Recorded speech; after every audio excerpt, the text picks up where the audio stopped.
आज आम आलोचना करबा एक बहुत बढ़िया एवं खास हर्बाल टूथ पाउडर विषय जहाँकि आपण दांत को चमकदार बनैब ताहाको सुस्थ रखिब मुख दुर्गंध दूर करिब दांतर हलदियापण को सफा करिब मुहरे घा बा जिंजिभाइटिस एवं एही प्रकार जेते भी ओराल प्रॉब्लम्स अछि ताहा सह लड़िबारे एहा सहाय्य करिब। फिटिकिरी को गुंड करी ताहाको गोटे सूता कपड़ा रे छाणी ताहार गुंड प्रस्तुत करि परिबे। एबे आपण जेतिकी मात्रा रे एही फिटिकिरी गुंड नै छंती सेतिकी मात्रा रे संध्यब लूण को गुंड करी आपण एथिरे मिसांतु। तापरे आपण सेतिरे सम परिमाण रे अर्थात 1 चामच बेकिंग सोडा मिसांतु।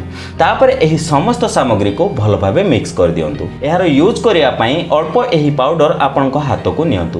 तापरे आपणको ब्रश को ओदा करी आपण एही पाउडर ब्रश रे लगांतु। तापरे 2 मिनिट पर्यंत आपण एही पाउडर रे ब्रश करंतु। तापरे पानी रे दांत सफा करि नियंतु।